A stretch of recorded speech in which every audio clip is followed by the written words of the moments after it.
Thank you so much for just taking some time to talk with us. Okay. And before we get into anything, how are you doing? How I'm is 21? How's 2021 been to you and yours? How you yeah. feeling? 2021 has been good. 2020 was challenging, but it was still blessed.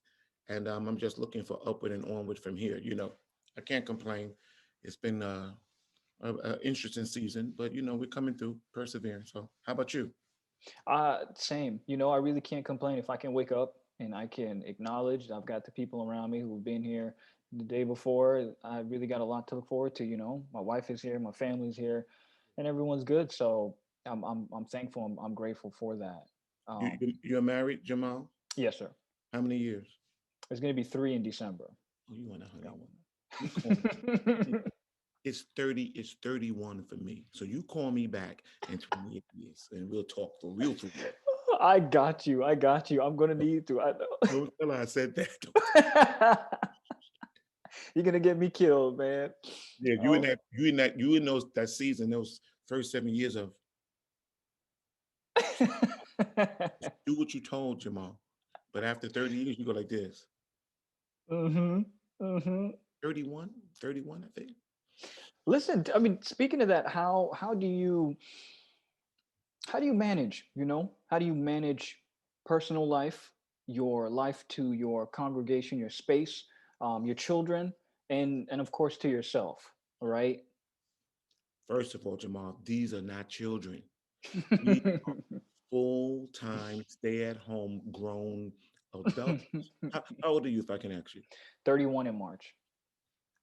They're 28 and 30. And they sit here, they eat all my food, Hmm. walk around in pajamas at 5 o'clock in the afternoon like there's not money to be made, and they burn up all my lights and so they're not children. But Hmm. other than that, they're okay. My father would definitely agree with that. I know it doesn't matter how old I get, he's gonna bust my chops.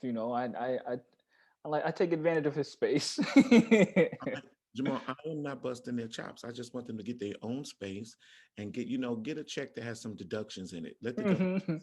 do something, pay taxes. I told my cousins that. My cousins are just now turning 18, 19. They're getting their first jobs and they're very excited to do the things that I'm telling them, slow it down. I've got just a few more years on y'all. Enjoy those moments. The thing is, it's not their fault. I mean, if I was them, I'd probably be the same way. You know, Hmm. they have plenty of space at home, plenty of space. Hmm. Everybody has their own bathroom. And they get to travel. When we was traveling, we go to Japan and to Africa and to Australia and Carnegie Hall and all types of crazy stuff. And their mother runs a hotel, my wife, Hmm. so she cooks, cleans, brushes their teeth, flosses for them, does their laundry. So why move? Speaking of travel, how has it felt that the pandemic turns that world upside down? This is the devil. Hmm. Man, I just pack my clothes and go down the block like I'm going on a trip and I come back. it's it's different for me because I used to be going almost every month. Hmm. You know, I'm going somewhere for a week. I come home maybe 2 months, the longest I'm home, and then I'm gone for 2 weeks. Exotic places. You're talking about Bangkok and Tokyo and Paris. I have a choir that I work with in Paris and London and Berlin. And now I'm here in Queens, New York. It's funny when I look at your story. It does remind me of my father's side. My father's side grew up in Brooklyn, and my uncle and my aunt, they've got a church in Flatbush, and they just, everyone is really down to earth, and congregation means a lot. Yeah. But when 2020 happened, it was a lot of not seeing the congregation, a lot Mhm. of not interacting with the folks you got to interact with, and if you did, you stayed at a distance. And of course, it's a much older audience at the same time too, so you're concerned for their well-being. What was it like maintaining your your optimism in the face of like really just it's indescribable adversity at that time? Well, I have a congregation of great people, that really grassroots people from the community. And unlike most churches, my church is really full of millennials. The largest group I would say is between 20 and 40, Hmm. and so we have some seniors. And so, it's a different vibe, it's a different energy, when you're 28 and 32. And so I didn't the older people I miss seeing. I didn't miss seeing them younger people. They're always coming with some dating problem, or you got it. Now you found yourself. So now who you going to be this week? So Mhm. you I'm telling the truth. The older people I miss. But our building, you said your family has a church in Flatbush. Our building is quite large. It's a synagogue. It's a renovated synagogue. So maybe when they say 25% capacity, we have maybe 50, 60, 70 people. We have plenty of social distancing, plenty of spaces, a balcony. And so it's been great. The people have been great. It's been challenging, but we've made it through it. Yeah. And then we had several losses in the church, 3 in 1 month. I Mhm. lost my biological sister, then I lost another sister, then I lost my assistant for 15 years. He was only 39. And that Wow. happened last year, all within 1 month. Wow. Wow. Oh my goodness. So Truly, condolences all around, and you've again still had to go and stand in front of your peoples and communicate sincerity and poise in the face of like some real challenging times. yeah, so we were facing that, and then we had to film at the same time. When those deaths occurred, the production was in full swing. Mhm. So I had to deal with the people and deal with my family, deal with the production, deal with my own personal grief. And so I just gained, like, you see me in the in this season, I'm not that size. I'm not. I gained like 30 pounds. Just Mm. Mhm. that's what I did with my stress. Mhm. Mhm. I started speaking German, Hagen Dazs.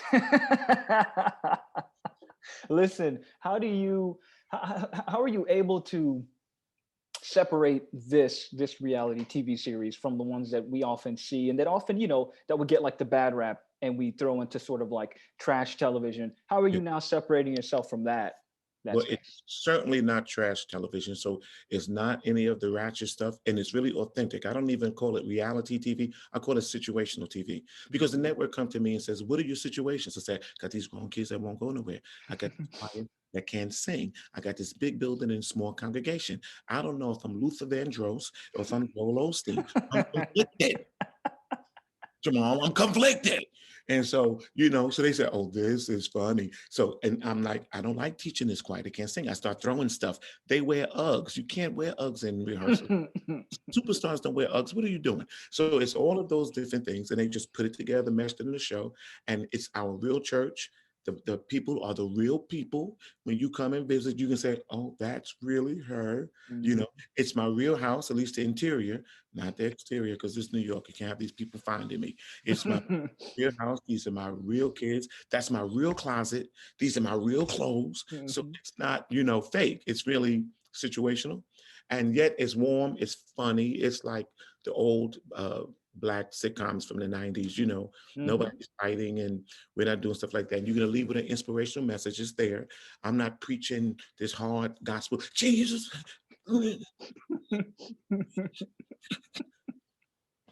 I'm not doing that. Mhm. It's not Greenleaf. It's nothing like that. And so I think people can say, oh, they really like that. Oh, this is nice. I can relate to that. We dealing with money and, these kids that think they just give out money at the post office. I'd be outside waiting if they did that. I need Mhm. to check. Somebody stimulate me, you know. So, so it's real. So I think that's what separates us from the other types of entertainment I that think you it see. shows, and I think I appreciate you saying situational because everything you are incorporating into this series is real, right? Real. So it almost like transcends reality television because unfortunately we've separated ourselves from that realness, from the No, realness of like struggle and money and family and. no. It's real. The guy that plays my assistant on the show has been my assistant for 20 years. And I really treat him like that. Terrible. I just treat him real bad. It's horrible, and that's the dynamic. We've been friends since we were teenagers, you know? And so he's over 50 and I'm saying by the 50s. Mm. So Mhm. there's a 35, how old am I? 60? So I met him when I was 25. This 35 Mhm. years. So we really brothers, but he's my assistant and I bother him just like that. And he looks at me like he's been crazy all these years. So it's real. I got one last question for you. What are you hoping at the end of all of this, at the end of the series, at the end of putting yourself out there, your family and your congregation and your message? Mm. What's just one or two things you're hoping audiences can take away, whether they've known you before or this is their first time ever being exposed to the Rev? Okay. What are you Oh, hoping? I thought you was gonna ask me what was I hoping to get out of it, man. I was about to say about 30, $40 million. My kids live somewhere in Oregon, and my wife has a house adjacent to mine. But that's not what you meant. No, I did not. Okay, get myself together. Uh, Hmm.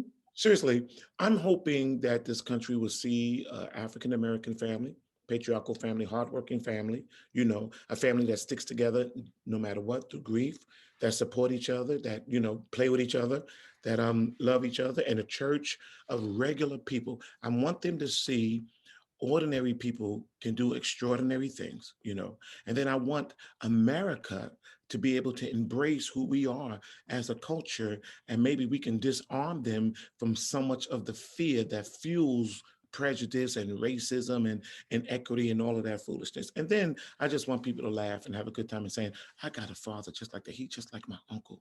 Oh my gosh, he just like my sister. So they Hmm. can relate. Because once we see that we're more connected than we're not, then we'll treat each other better like family. That's the end goal. I've got no doubt that that's what's going to be communicated through this. What I've seen so far is really beautiful and loving and quite hilarious. And you remind me of my father's side, left and right. So I appreciate that. And I've got no doubt folks are going to be able to pick up the same. Reverend Richard, I appreciate your time. Thank you Thank so you, brother. much. Thank you so Blessings to much. you and yours. And I look forward to the work you do. You call me in 27 years when you hit your 30th. We're going to revisit this conversation.